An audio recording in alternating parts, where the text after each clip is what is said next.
Hi everybody. My name is Bianca Blanco. I'm a contributor here on the Fly Nubian Queen network, a network for melanated women like you. Make sure you text Queens to 31996 to get text message alerts when myself and the other queens go live. Make sure you subscribe at flynubianqueen.com. And you're in the salon again with me today. This is where I've been spending a lot of my time. I do have hair to do today, so while I'm doing hair, we are still going to talk about how to make money in any economy as a hairstylist. Thank you all for tuning in. For those of you who are just tuning in, my name is Bianca Blanco, a proud contributor here on the Fly Nubian Queen network. And today we're going to talk about how to make money in any economy as a hairstylist while I sew in some hair. So you guys will watch that process also. So I'm going to do a sewn in on my Blanc signature weave. We're going to install some Blanc virgin hair. And we're going to have that conversation. So you're in the salon with me today. Let me get you guys set up here on my stand. I hope everybody's having a really good Saturday. I'm having a decent Saturday. It's been pretty good. It's been doing hair all day. as usual. And that's, that's a really good thing, and that's a part of learning how to make money in any economy. So yeah, make sure you like this video, share this video with your friends and your family. I want people to know that this is a recession-proof industry. It's a recession-proof business. So when I started as a hairstylist, I didn't have any clients. You're not born as a hairstylist and you just automatically have hundreds of clients, and it takes 200 clients for you to have a full clientele. So in order for you to have a full clientele, you have 200 clients. So this is Blanc virgin hair. This is actually just regular straight. Some of them have a little wave in it. This one is pretty straight. But like I was saying, it takes 200 clients for you to have a full clientele. So that means there's plenty of clients for everybody out here. So I started doing hair in the recession, and people used to ask me all the time, like, well, how has the recession affected your business? And I'm like, it actually hasn't. I didn't lose any business. I was actually gaining clients, and I was able to build a clientele, and now my clientele is now thousands of people. So because I've been doing hair, next year it'll be 20 years. 2020 will be Bianca's 20 years of doing hair. I have thousands of clients. And hi, C. Simone, how are you? Thank you for tuning in. Yeah, so now I have thousands of clients, and it did take over that 20-year period to build. So initially when you build a clientele, it takes about 3 to 5 years. So a lot of people give up a year and a half, 2 years into, this industry because it is very challenging. It's not as easy as it looks. We definitely make it look easier than what it really is, but it's going to take you 3 to 5 years. So don't get discouraged. Don't stop there. So once you do build that clientele, and we'll talk about how to build a clientele also. But once you do build that clientele, you have to keep that clientele as well. And that's the next hardest part, because you can get clients in your chair all day, but if you're not doing a good job, or if, they're not satisfied with the level of work or the quality of work, people will definitely go somewhere else, which is their absolute right. They can go wherever they want to go. So it's up to you as a professional to stay educated, and make sure you're staying with the latest technologies and techniques in the industry, because the industry changes so much. So once you do build that solid clientele, you want to start to market within the people that you already have.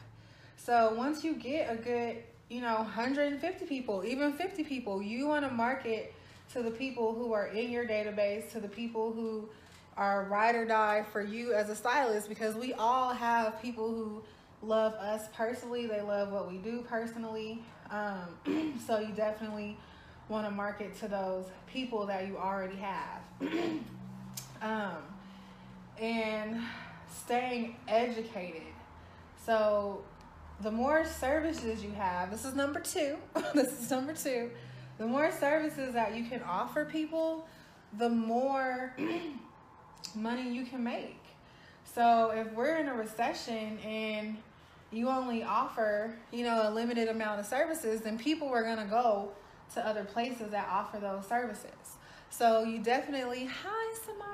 So you definitely want to make sure that you're offering the services and techniques that people are requesting the most. So if you're getting calls and people are like, do you do this? Do you do this? And you're like, no, I don't do that. Then that definitely tells you that that is something that you should learn how to do, because every time you get a call for a service that you don't do, that's money that you don't make. So number 3, I think it's either 3 or 4, but you want to be able to do everybody's hair. So one thing I learned, I actually took a class on how to make money in any economy as a hairstylist. And this was like 10 years ago. And so 10 years ago, they knew that the world was turning brown. And as a hairstylist, you have to be able to do everybody's hair. So I know for a lot of, like European Caucasian hairstylists, that was something that was really concerning them as far as clientele and money, because they now need to know how to do all hair types besides European or Caucasian hair. So that makes a really big difference. So as a hairstylist, you want to be multicultural. You want to be educated in all hair types, not just limit yourself to just one type of hair, but you got to learn how to do everybody's hair. So that's definitely going to help you be bulletproof in the recessions, doing everybody's hair. So we have building a clientele that takes 3 to 5 years. Marketing to the people within your clientele. Number 3, having services that people are requesting. And number 4, being a multicultural hairstylist and learning how to do every type of hair that there is. So that's definitely really important. Number 5 is being educated in products. Product knowledge is very important. That's definitely something that saved my career. I wasn't always educated on products, but once I became educated on products, I was able to sell products. But not only was I able to sell products, I was able to give people exactly what they wanted. Jacqueline G says, it's frustrating for me, excuse me, is the pricing changes. I feel my prices change based on the stylist bills, if that makes sense. Yes, it does. I just had this conversation the other day. Also, if you're there for if you're there for an hour or so, you're paying parking, an hour, okay, or so, you're paying parking and not even offer a water.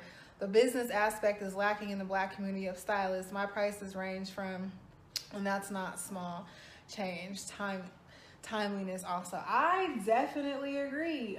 Those are some very big issues. Let me address that, because that is a really good topic. So I was always taught to have a price list.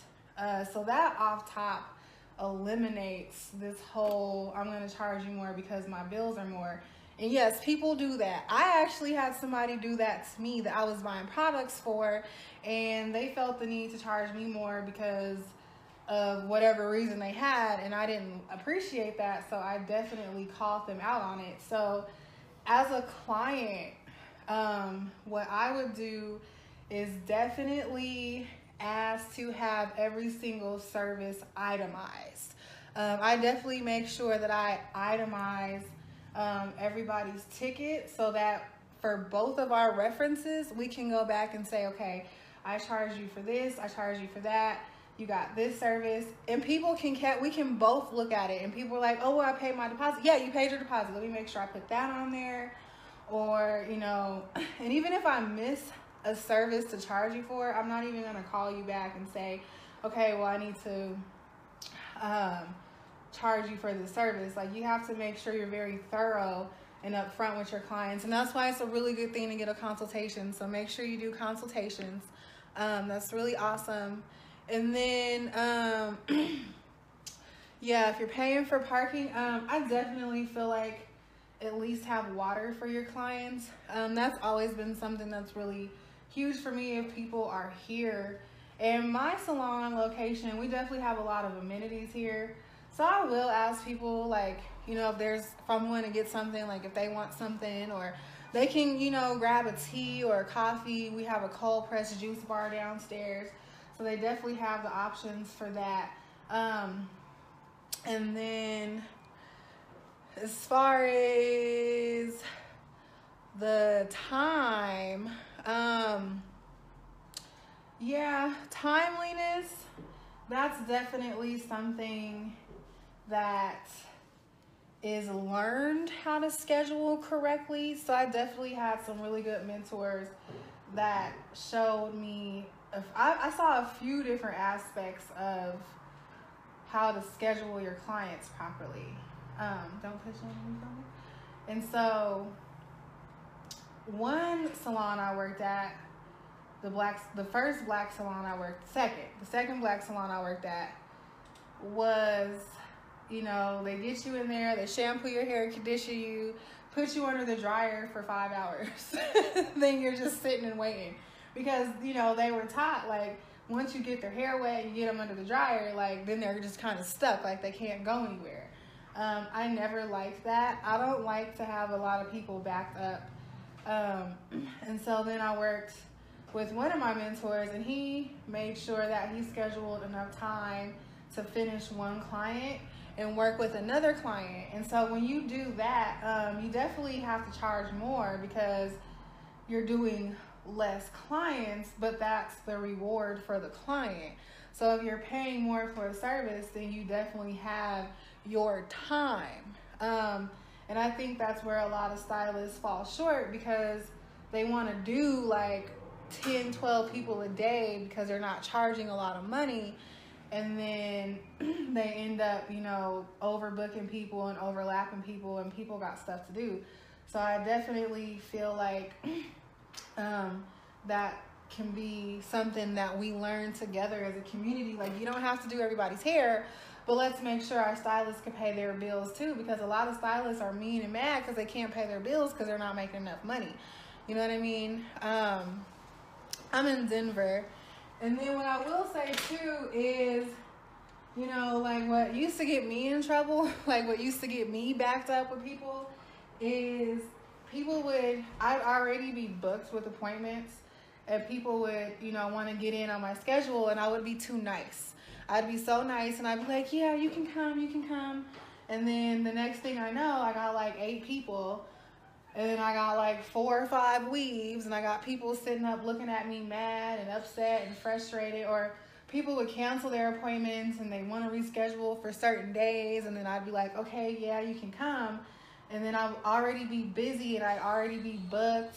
So, and then the other thing that would happen to me that would put me behind is people need extra services. So sometimes people, you know, things happen as far as maybe somebody's hair, they needed an extra row of hair extensions, or I had to do an extra service. So now that puts me behind.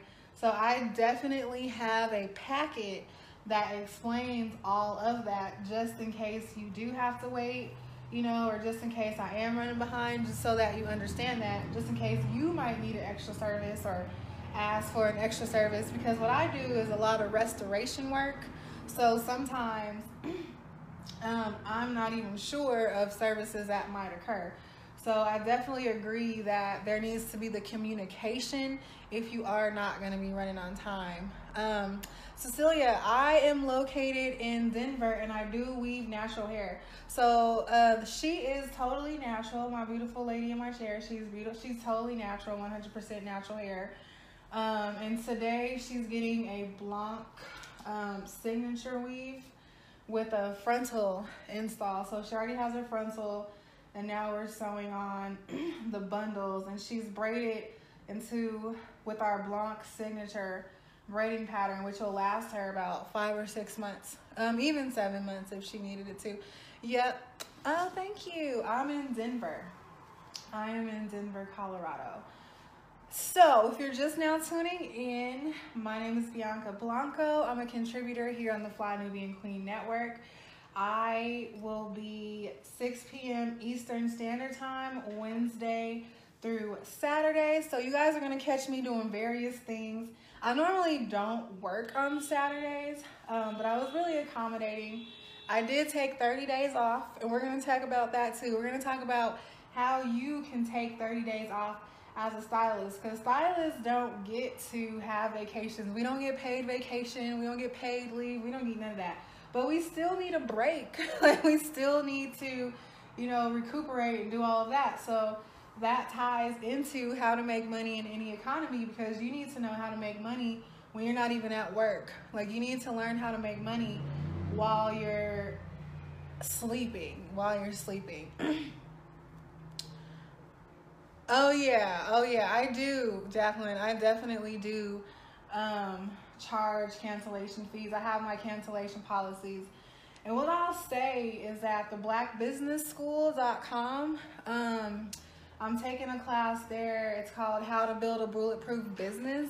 And that has really helped me create some awesome documents and, you know, policies and procedures, operation manuals and things like that that have really helped my business. I've implemented everything that I've learned from that class into my business, and it's made a really, really, really big difference. So I encourage any business professional to take that class. If you really want to take your business to the next level, I highly recommend taking that class. Oh yeah, and we sell wigs too. Like, you know, it's just about really finding a really good professional. So that is what I plan on doing with these next generations, is creating a curriculum for Black hairstylists and salons to follow, so that we can definitely get on code when it comes to getting our hair done and, you know, treating each other really nice, and having a code of conduct and standards and different things like that all across the board, because I just really want our industry to be a place where Black women feel really confident about ourselves. Oh, thank you, Cecilia. Oh, you're in Virginia. Hey, Virginia in the house. Yeah, so part of what helped me build my clientele was offering a lot of different services. Like, I was all over the board, y'all. Like, I mean, I did everything. I did Senegalese twists, I did roller sets, I did dreadlocks, I did micro braids, I was coloring hair, I was doing latch weaves, I was doing men's haircuts. Like, I was doing everything. Like, I had a sign that was literally sitting outside of the salon that was offering $15 haircuts, because we were in such a high traffic area.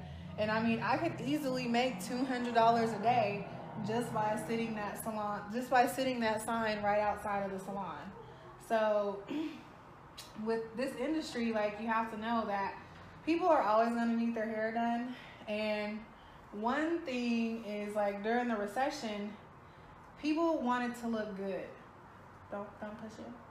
People wanted to look even better. So that was really a time where people were skipping paying bills, okay, so that they could get their hair done. Because, you know, even though we were going through, like, everything that we were going through, like, people still want to look really good. So I never had a hard time, but I also made sure that I offered lots and lots of services. so that I could do so many different things. I worked at Great Clips. I worked at Supercuts. And so I set up, like when I ventured off to be an entrepreneur, because what happened was I left the black salon. I needed to learn. Like I always get to a place in my career, in my business, where I like graduate from a certain level and I'm like, okay, I gotta learn. Like there's more out there. Like I gotta do more, you know? So I left the first black salon, the second black salon I worked at, and I went to Supercuts because I wanted to learn how to cut hair. And so they had this course that was a week long, and I learned about 8 different haircuts, and that's where I learned how to cut hair. And so once I learned how to cut hair, I worked there for about 3 months, and one day this white lady walked in, and I was at a stopping point because I needed to take my lunch break because I hadn't taken my lunch break and my boss had already left. So she was like, okay, we'll put the sign up and you know what to do, just leave. So I was like, okay. So the lady came in and I was like, okay, well after this lady, I'm gonna leave and I'm gonna go take my lunch break. And she got really upset.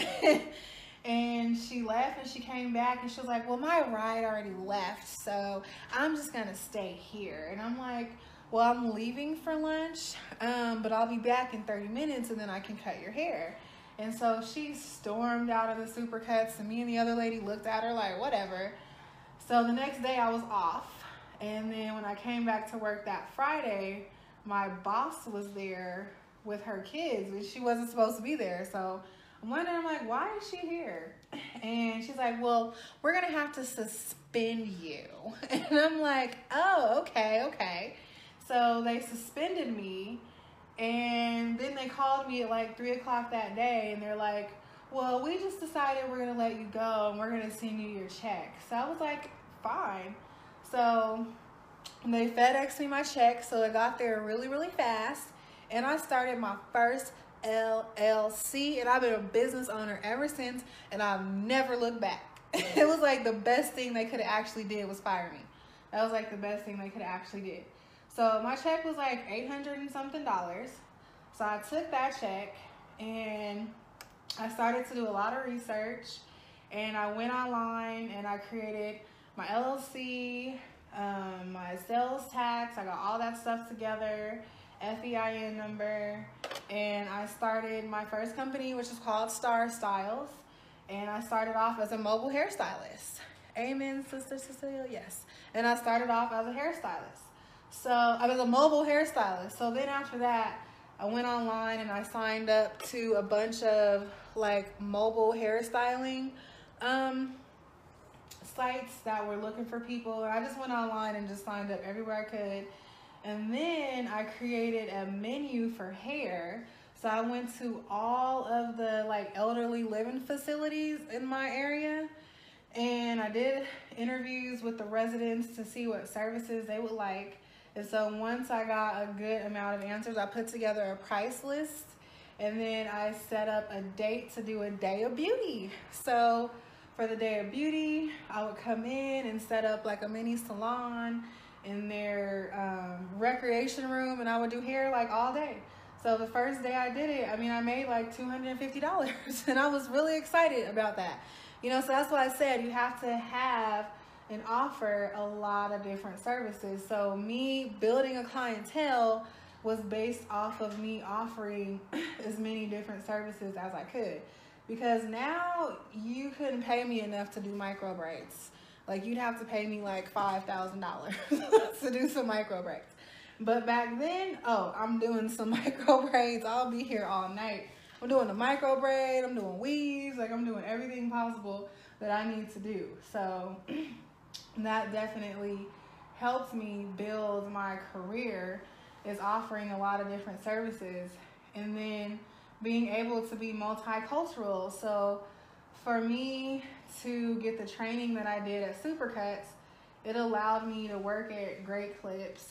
It allowed me to do $15 haircuts by people that are just walking by on the street coming in, you know, and people coming in, they're gonna give you $20. So I mean, you can make $200 in 5 hours, like super easy, and all you did was sit a sign outside. So this is a bulletproof, recession-proof industry. And thank you for tuning in. Make sure you subscribe to FlyNubianQueen.com.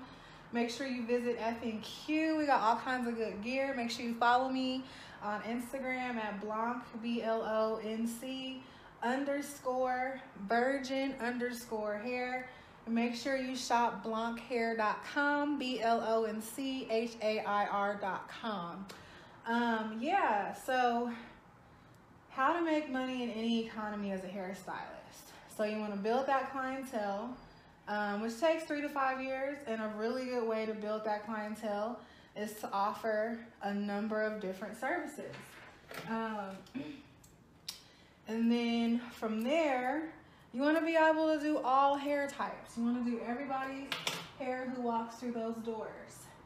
And then you also want to be smart with product knowledge. So starting off, that was something that I was very uneducated in, was product knowledge. And I could not sell anything because I was not educated on the products. And so when I worked at these places like Great Clips and Supercuts, they're like, oh, well, we want you to sell this amount of products. And I'm like, well, how do I do it? Like, there was no like book to do it.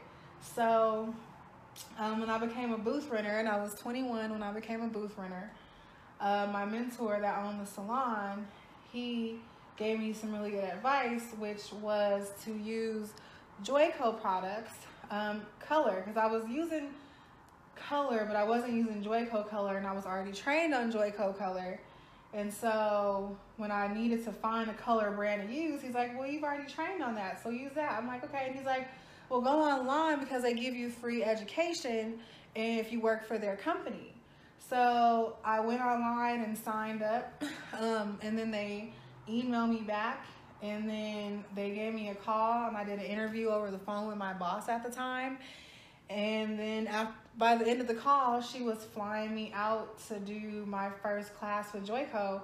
And it was a very intense 4-day from 8 a.m. to 5 p.m. product knowledge class.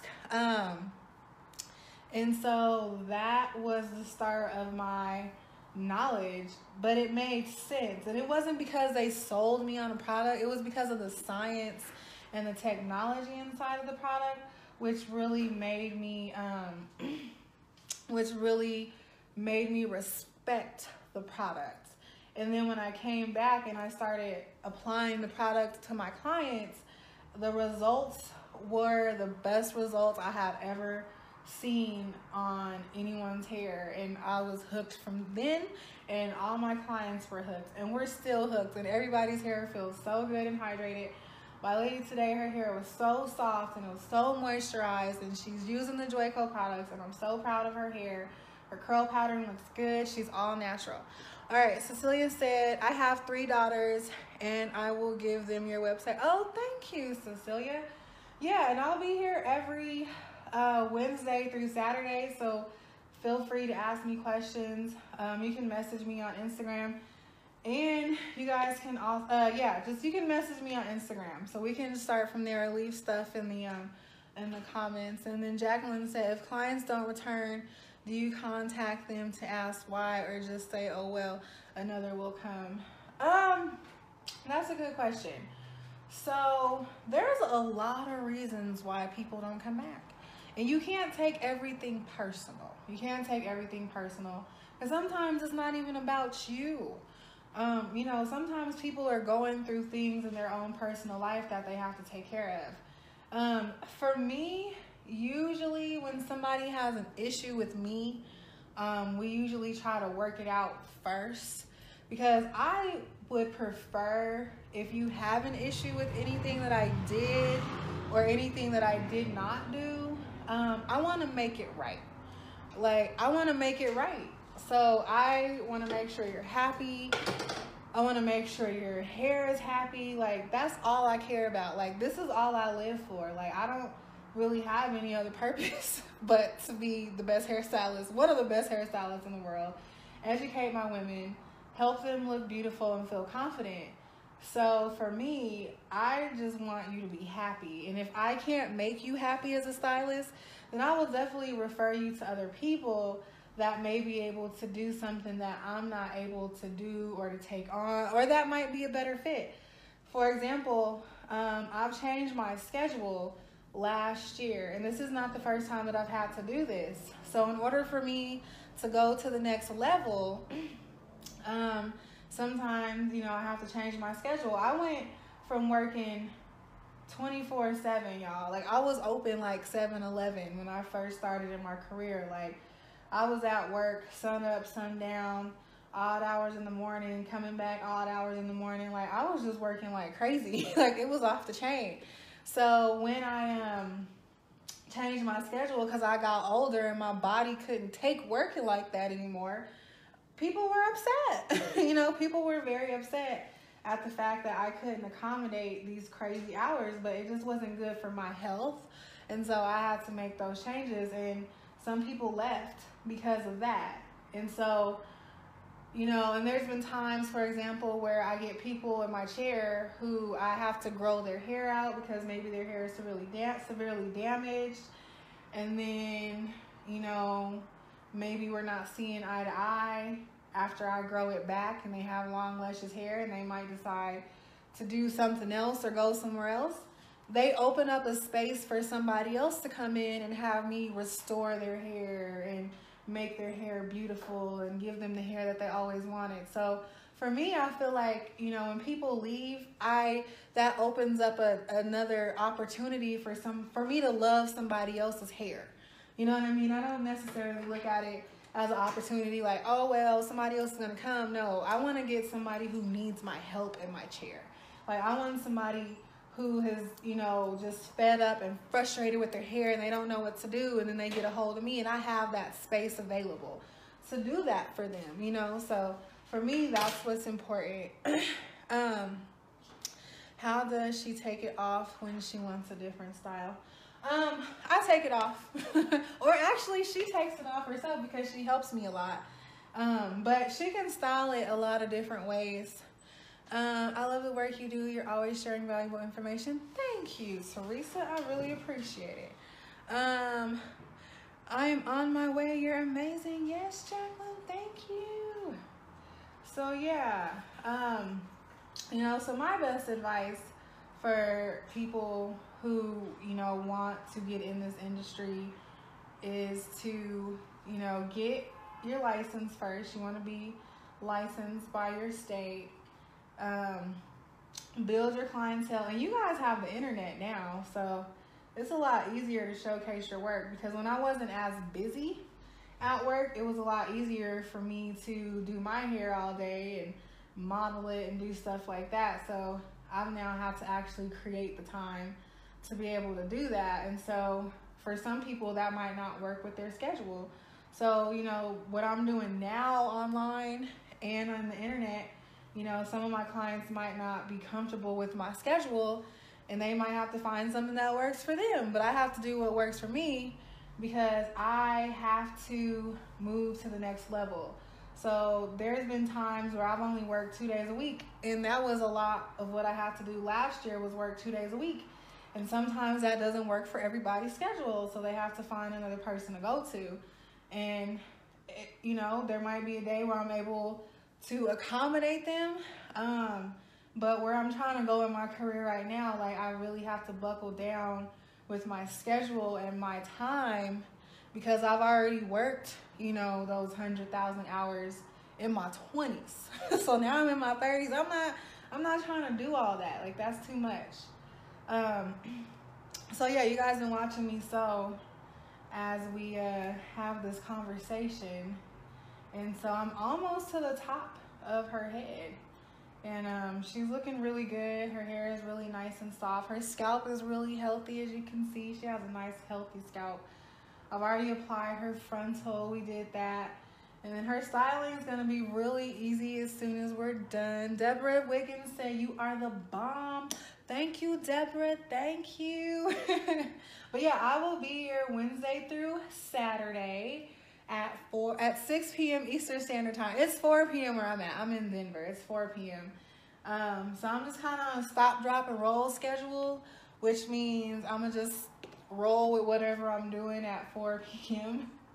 and we're just gonna make it work. But I'm gonna bring you guys lots of stuff. We have, you know, a long time to be together. We're just now starting 2019, so I do a lot of amazing stuff. I'm gonna go to the Bonner Brothers Hair Show in New Orleans this year because my family's from Louisiana, so I want to go to the Bonner Brothers show in New Orleans. They moved it to New Orleans because of the Super Bowl weekend, so that's coming up. So I'll take you guys with me to the hair show. You gotta work to make that money. Yes, you can do it, though. All right, well, thank you, ladies. I appreciate it. Yeah, so we'll definitely go to some hair shows together this summer. We'll be traveling a lot of places together because I'm gonna be on here at 6 p.m. Eastern Standard Time. So make sure you tune in. And who knows what I'm gonna be doing? I mean, there's just so much stuff to do. And you know, throughout my career, people always ask me like, well, have you done celebrities and blah, blah, blah. Like, I have done so many celebrities. You know, I've been doing hair for almost 20 years. Next year it'll be 20 years. So there's just so many different things that I've done that weren't recorded. But we're going to record everything that I do. Oh, and I'm going to take a class. I want to take the hair diagrams class so I can start making these sewing machine wigs. The wigs that I make now, I make those off of the class that I took from Tokyo Styles. So I took his class a few summers ago, like 3 summers ago. And so the way that I make my wigs now, I use his technique. So yeah, everybody make sure you go to flynubianqueen.com and subscribe. Make sure you text Queens to 31996. And make sure you visit our shop F&Q. We definitely have that. And then, yeah, go to flynubianbusiness.com too, because that'll help you a lot with your business. I just want women to understand, like, cosmetology and beauty, this is a recession-proof business. So, you know how they have that government shutdown? I wasn't shut down. I was good. And especially with black women, we like to look good. We like our hair to look good. But I mean, even European people have to get a haircut. Like, black people aren't the only people that get their hair done. So this is just an industry where you can do everybody's hair. You're not limited to any type of hair type. And me personally, I think once you know how to do black people's hair, you can do anybody else's hair. Like, it's not as hard.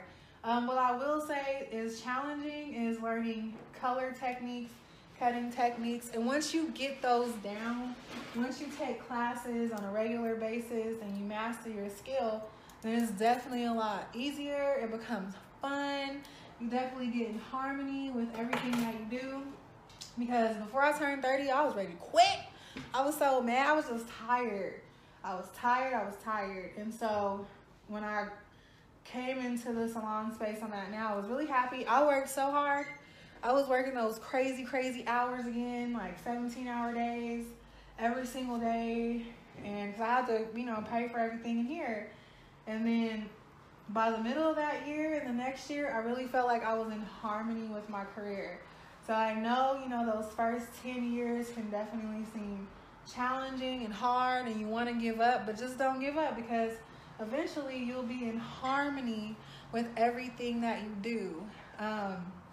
So just don't ever give up. It takes 3 to 5 years to build a clientele. You know, get you a sign. Go take classes while you don't have a full clientele, because once I got a full clientele, it was really a lot harder for me to transition into doing other things in my career. And I just didn't want to be stuck behind the chair. Like, I just didn't want to be stuck doing hair for the rest of my life behind a chair and not having flexibility to do anything else. So there's different heights in this industry that you can climb and different places that you can go. So definitely just get education, learn how to do everybody's hair, and product knowledge. That's what I was talking about before. That was the last one that I said, was product knowledge. Learning how to create and maintain 100% healthy hair will make or break your career. So if you do not know how to grow hair, that is definitely something that you have to learn how to do. You want to use really good quality products. I always recommend Joico products. You can go to my website and get Joico products. If you're a salon professional, you can go to your local professional salon cosmetology store and buy the products there. But I would highly recommend, if you are looking for a product to use to get 100% healthy hair, or if you're unsure of what to use with your clients, you know, definitely hit that Joico up. So I'm almost to the top. I'm almost finished. I'll post a picture later like I did so you guys can see the picture of what the finished outcome is going to be, and then we'll get back. But I'm going to finish. I'm going to get back to work. I appreciate you guys for tuning in. My name is Bianca Blanco here on the Fly Nubian Queen Network, a network for melanated women like you and men. I see Derek's in here. So yes, make sure you tune in every Wednesday through Saturday, 6 p.m. Eastern Standard Time, and I will see you guys next week.